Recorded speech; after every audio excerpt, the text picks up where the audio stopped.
السلام علیکم ورحمۃ اللہ وبرکاتہ رب اشرح لی صدری ویسر لی امری واحلل عقدۃ من لسانی یفقهوا قولی ربنا زدنا علما اللهم فقهنا فی الدین اللهم ارنا الحق حقا وارزقنا اتباعه وارنا الباطل باطلا وارزقنا اجتنابا۔ سورہ النساء آیت نمبر 65 تک ہم پڑھ چکے، ریکیپ کر لیتے ہیں۔ اعوذ باللہ من الشیطان الرجیم، بسم اللہ الرحمن الرحیم۔ وَإِذَا قِيلَ لَهُمْ تَعَالَوْا إِلَى مَا أَنزَلَ اللَّهُ وَإِلَى الرَّسُولِ وَرَأَيْتَ الْمُنَافِقِينَ يَصُدُّونَ عَنْكَ صُدُودًا، اور جب ان سے کہا جاتا ہے کہ اس چیز کی طرف آؤ جو اللہ نے نازل کی اور رسول کی طرف آؤ، تو آپ منافقوں کو دیکھیں گے کہ وہ آپ کے پاس آنے سے گریز کرتے ہیں۔ پھر اس وقت ان کا کیا حال ہوتا ہے جب ان کے اپنے کرتوت کی بدولت ان پر کوئی مصیبت آ پڑتی ہے۔ وہ آپ کے پاس اللہ کی قسمیں کھاتے ہوئے آتے ہیں کہ ہمارا ارادہ تو بھلائی اور باہمی موافقت کے سوا کچھ نہ تھا۔ ایسے لوگوں کے دلوں میں جو کچھ ہوتا ہے اللہ اسے خوب جانتا ہے، سوا سو آپ ان سے اعراض کیجیے اور نصیحت کیجیے اور ایسی بات کہیے جو ان کے دلوں میں اتر جائے، اور انہیں بتائیے کہ ہم نے جو رسول بھی بھیجا ہے اس کے لیے بھیجا ہے کہ اللہ کے حکم کی بنا پر اس کی اطاعت کی جائے، اور جب انہوں نے اپنے آپ پر ظلم کر لیا تھا، اور اگر وہ اس وقت آپ کے پاس آ جاتے اور اللہ سے بخشش طلب کرتے اور رسول بھی ان کے لیے بخشش طلب کرتا، تو یقیناً اللہ کو توبہ قبول کرنے والا اور رحم کرنے والا پاتے۔ اے محمد صلی اللہ علیہ وسلم، تمہارے رب کی قسم، یہ لوگ اس وقت تک مومن نہیں ہو سکتے جب تک اپنے تنازعات میں آپ کو حکم فیصلہ کرنے والا تسلیم نہ کریں۔ پھر آپ جو فیصلہ کریں اس کے متعلق اپنے دلوں میں گھٹن بھی محسوس نہ کریں اور اس فیصلے پر پوری طرح سر تسلیم خم نہ کریں۔ آج کی آیت نمبر 66۔ وَلَوْ أَنَّا كَتَبْنَا عَلَيْهِمْ أَنِ اقْتُلُوا أَنفُسَكُمْ أَوِ اخْرُجُوا مِنْ دِيَارِكُمْ مَا فَعَلُوهُ إِلَّا قَلِيلٌ مِّنْهُمْ وَلَوْ أَنَّهُمْ فَعَلُوا مَا يُوعَظُونَ بِهِ لَكَانَ خَيْرًا لَّهُمْ وَأَشَدَّ تَثْبِيتًا، اور اگر ہم ان پر واجب کر دیتے کہ وہ اپنے آپ کو قتل کریں یا اپنے گھروں سے نکل جائیں، تو ماں سوائے چند آدمیوں کے ان میں سے کوئی بھی ایسا نہ کرتا، اور اگر وہ وہی کچھ کر لیتے جو انہیں نصیحت کی جاتی ہے، تو یہ بات ان کے حق میں بہتر اور زیادہ ثابت قدمی کا موجب بن جاتی۔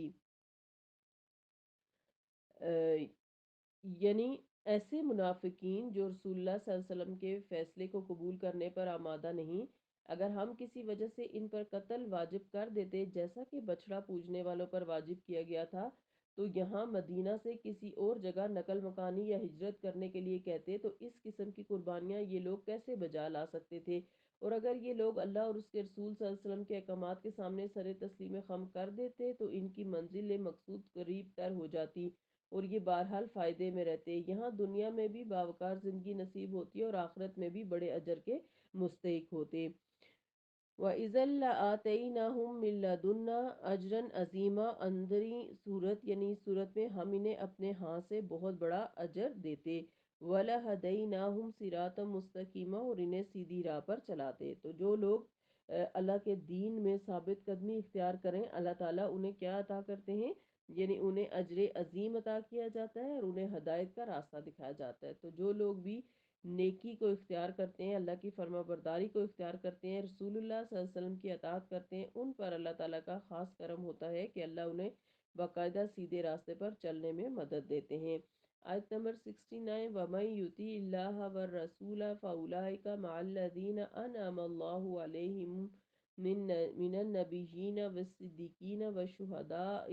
وَالصَّالِحِينَ وَحَسُنَ أُولَٰئِكَ رَفِيقًا، اور جو شخص اللہ اور رسول کی اطاعت کرتا ہے تو ایسے لوگ ان لوگوں کے ساتھ ہوں گے جن پر اللہ نے انعام کیا، یعنی انبیاء، صدیقین، شہیدوں اور صالحین کے ساتھ، اور رفیق ہونے کے لحاظ سے یہ لوگ کتنے اچھے ہیں۔ اب اس آیت میں منعم علیہم کون کون ہے بتایا جا رہا ہے۔ مراد یہ ہے کہ جو ہم نے سورہ فاتحہ میں پڑھا تھا کہ صراط الذین انعمت علیہم، اللہ ہمیں ان لوگوں کا راستہ دکھانا جن پر تو نے انعام کیا، تو وہ لوگ کون ہیں، یعنی انعام یافتہ لوگ کون کون ہیں، یہ اس آیت میں بتایا جا رہا ہے۔ اور اس آیت میں 4 قسم کے لوگوں کا ذکر کیا جا رہا ہے جو فضیلت اور درجے کے لحاظ سے بلند تر مقام رکھتے ہیں۔ سب سے پہلے انبیاء علیہ السلام، اس میں شک و شبہ کی کوئی گنجائش نہیں کہ نبی ہی اپنی امت کا افضل ترین فرد ہوتا ہے جسے اللہ تعالیٰ نبوت کے لیے چن لیتا ہے۔ نمبر 2، صدیق سے مراد ایسا شخص ہے جو اپنے ہر معاملے میں راست باز ہو، حق کا ساتھ دینے والا، سچ بولنے والا، ہمیشہ حق کی فوراً گواہی دینے والا اور باطل کے خلاف ڈٹ جانے والا ہو۔ اور نمبر 3، شہید۔ شہید کا بنیادی معنی گواہ ہے، اور اللہ کی راہ میں جان دینے والے کو شہید اس لیے کہتے ہیں کہ وہ اپنے ایمان کی صداقت پر اپنی زندگی کے پورے طرز عمل سے شہادت دیتا ہے، حتیٰ کہ اپنی جان دے کر یہ ثابت کر دیتا ہے کہ وہ جس چیز پر ایمان لایا تھا اسے فی الواقعہ درست سمجھتا تھا۔ نمبر 4 ہے صالح۔ صالحین، یعنی تو صالح سے مراد ایسے نیک سرشت آدمی ہے جس کے ہر عمل اور ہر حرکت سے اس کی نیکی ظاہر ہوتی ہو اور اپنی پوری زندگی میں اس نے نیک رویہ اختیار کیا ہو۔ تو جو شخص اللہ اور اس کے رسول صلی اللہ علیہ وسلم کی اطاعت کرتا ہو، اس آیت میں اسے اخروی زندگی میں مندرجہ بالا 4 قسم کے لوگوں کا ساتھ کی خوشخبری دی جا رہی ہے، اور یہ دراصل اس کے اعمال کا بدلہ نہیں ہے، جیسے کہ اللہ تعالیٰ آیت نمبر 70 میں فرما رہے ہیں کہ ذالک الفضل من اللہ وکفی باللہ علیما، ایسا فضل یہ اللہ ہی کی طرف سے ہوگا اور حقیقت جاننے کے لیے اللہ تعالیٰ کا علیم ہونا ہی کافی ہے۔ یعنی جو شخص اللہ اور اس کے رسول کی اطاعت کرتا ہے، اور اس آیت میں اسے اخروی زندگی میں یہ 4 جو لوگ ہیں ان کی رفاقت بھی ملے گی، اور یہ اصل میں اس کے اعمال کا بدلہ نہیں ہوگا بلکہ محض اللہ کا فضل ہوگا۔ اور یہ فضل کیسے ہوگا، ہم کچھ حدیث اس کے بارے میں دیکھتے ہیں۔ آپ صلی اللہ علیہ وسلم کی رفاقت کیسے، یعنی ساتھ کیسے ملے گا۔ سیدنا انس بن مالک رضی اللہ عنہ فرماتے ہیں کہ ایک دفعہ میں اور رسول اللہ صلی اللہ علیہ وسلم مسجد سے باہر نکل رہے تھے، دروازے پر ہمیں ایک آدمی ملا اور کہنے لگا، اللہ کے رسول، قیامت کب آئے گی؟ آپ صلی اللہ علیہ وسلم نے اس سے پوچھا، کیا تو نے قیامت کے لیے کچھ تیاری کر رکھی ہے؟ وہ کچھ عجیب سا گیا اور کہنے لگا، اللہ کے رسول، میں نے نہ کچھ لمبے چوڑے روزے رکھے، نہ نماز ہے اور نہ صدقہ، البتہ یہ بات ضرور ہے کہ میں اللہ اور اس کے رسول صلی اللہ علیہ وسلم سے محبت رکھتا ہوں۔ آپ صلی اللہ علیہ وسلم نے فرمایا، تو قیامت کے دن اسی کے ساتھ ہوگا جس سے تو محبت رکھتا ہے۔ یہ صحیح بخاری کی حدیث ہے۔ دوسری حدیث ہے، سیدہ عائشہ رضی اللہ عنہا فرماتی ہیں کہ آپ صلی اللہ علیہ وسلم نے فرمایا، ہر نبی کو اس کے مرض میں اختیار دیا جاتا ہے کہ چاہے تو دنیا میں رہے اور چاہے تو آخرت کو پسند کرے۔ پھر جب مرض الموت میں آپ صلی اللہ علیہ وسلم کی آواز میں شدید کھڑکھڑاہٹ پیدا ہو گئی تو میں نے سنا آپ صلی اللہ علیہ وسلم فرما رہے تھے، مع الذین انعم اللہ علیہم، تو میں سمجھ گئی کہ آپ صلی اللہ علیہ وسلم کو بھی یہ اختیار ملا ہے اور آپ صلی اللہ علیہ وسلم نے سفر آخرت کو پسند فرمایا۔ یہ بھی صحیح بخاری کی حدیث ہے۔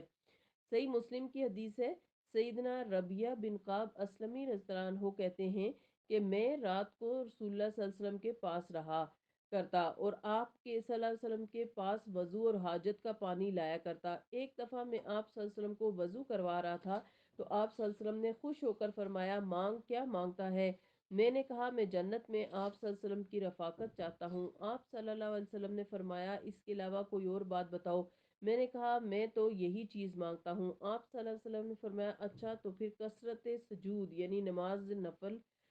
نوافل وغیرہ کو اپنے آپ پر لازم کر لو، اور اس طرح اس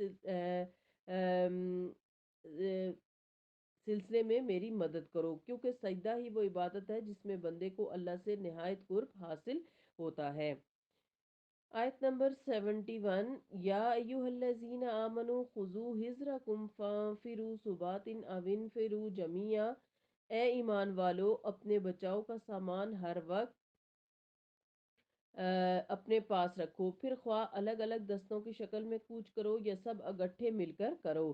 تو یہاں پر جنگ احد کے بعد مسلمانوں کی حالت اور احکام ہیں کہ یہ آیت اس دور میں نازل ہوئی جب مسلمان میدان احد میں ایک دفعہ شکست سے دوچار ہو چکے تھے، اور ابو سفیان نے واپسی کے وقت اپنے خطبے میں اپنی کامیابی کا اعلان بھی کیا تھا، جس کا اثر یہ ہوا کہ یہودیوں، منافقوں اور مدینہ کے ارد گرد پھیلے ہوئے قبائل کے حوصلے بڑھ گئے اور انہوں نے اسلام دشمنی میں اپنی کوششیں ترک کر دی تھی۔ بسا اوقات ایسی خبریں آتی ہیں کہ اب فلاں قبیلہ جنگ کی تیاریاں کر رہا ہے اور اب فلاں قبیلہ مسلمانوں پر چڑھائی کرنے کے لیے مدینہ کی طرف بڑھ رہا ہے۔ اسی دور میں مسلمانوں سے پے در پے غداریاں بھی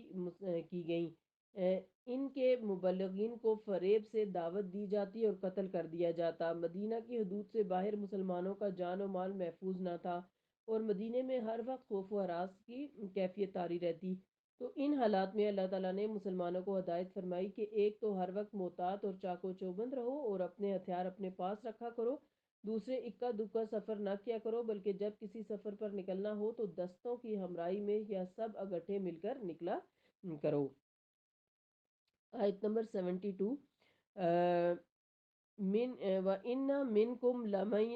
لَمَن لَا يُبَطِّئَنَّ فَإِنْ أَصَابَتْكُمْ مُصِيبَةٌ قَالَ قَدْ أَنْعَمَ اللَّهُ عَلَيَّ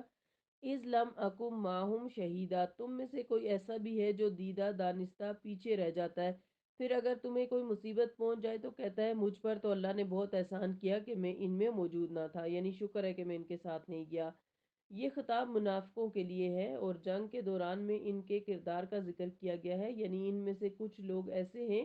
جو جان بوجھ کر اور ہیلوں بانوں سے جہاد پر نکلنے میں دیر کرتے اور پیچھے رہ جانے کی کوشش کرتے،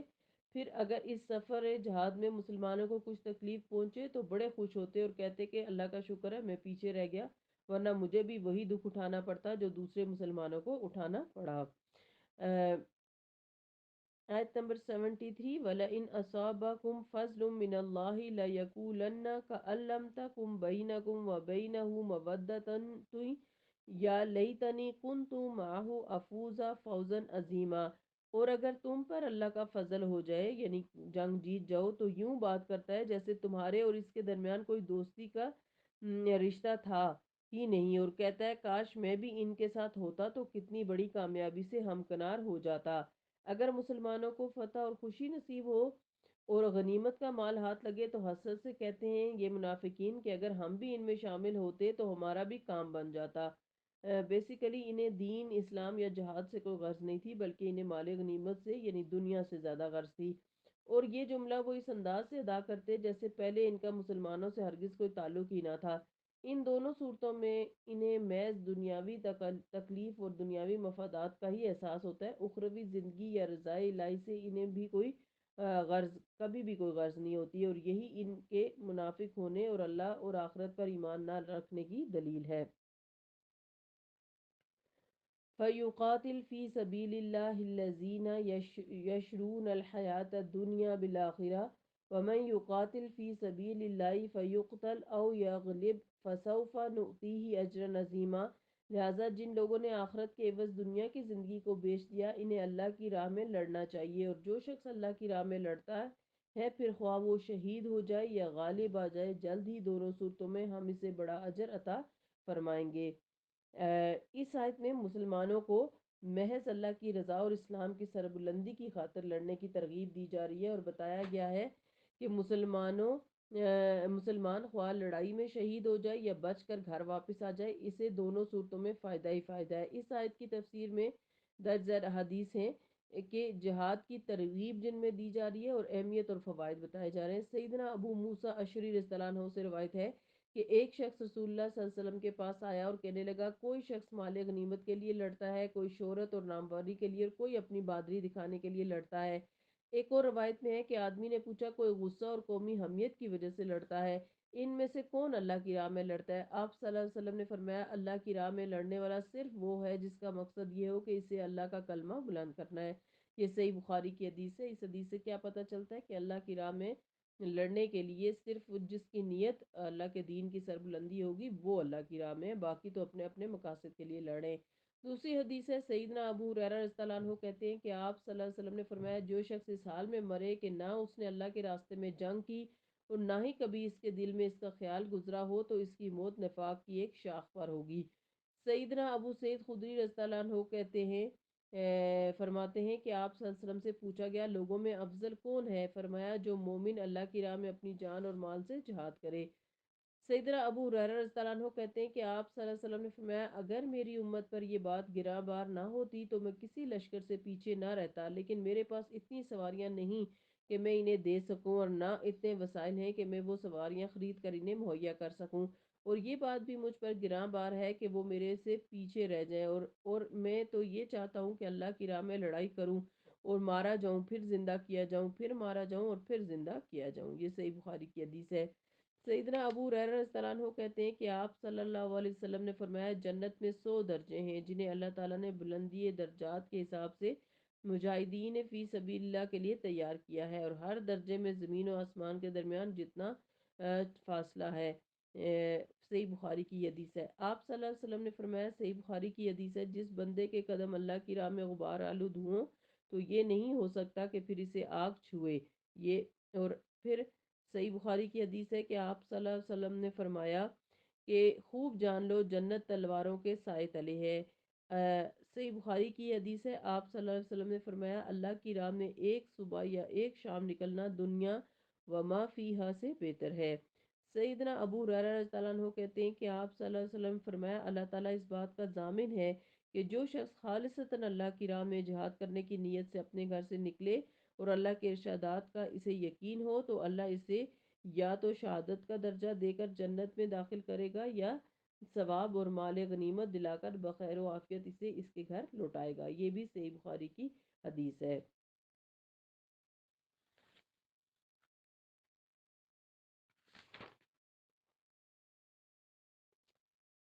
تو آج کی تفسیر یہیں تک کرتے ہیں، انشاءاللہ اس سے آگے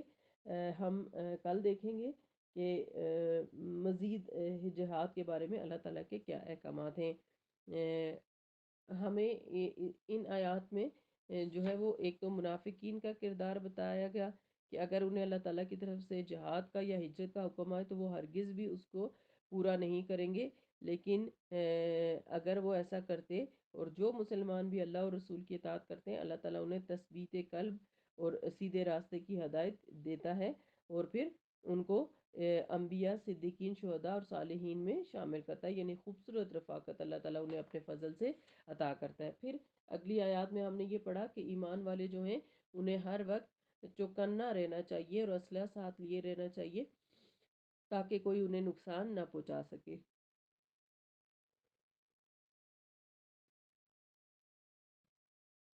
اور پھر جو لوگ منافقین میں سے پیچھے رہ جاتے ہیں وہ یہ کہتے ہیں کہ مسلمانوں کو جب کوئی تکلیف ہوتی ہے تو کہتے ہیں کہ شکر ہے کہ ہم ان کے ساتھ نہیں گئے اور اس مصیبت سے بچ گئے، اور اگر مسلمانوں کو فتح نصیب ہوتی ہے تو پھر وہ کیا کہتے ہیں کہ کاش ہم بھی ان کے ساتھ جاتے۔ یعنی منافقین کا ایک زندگی جینے کا انداز بتایا جا رہا ہے کہ انہیں آخرت، دین سے کوئی لینا دینا نہیں، اللہ کی رضا سے کوئی لینا دینا نہیں، بلکہ وہ صرف دنیا کے لیے جیتے ہیں، اور جہاں انہیں دنیا کا فائدہ نظر آتا ہے بس صرف وہی کرتے ہیں۔ اللہ تعالیٰ ہم سب کو منافقت جیسی گھنونی بیماری سے محفوظ رکھے، اور اخلاص نیت کے ساتھ اللہ کی خاطر، اللہ کے دین کی سربلندی کی خاطر جینے کی توفیق عطا فرمائے۔ آمین۔ سبحانک اللہم و بحمدک، نشہد ان لا الہ الا انت، نستغفرک و نتوب الیک۔ السلام علیکم ورحمۃ اللہ وبرکاتہ۔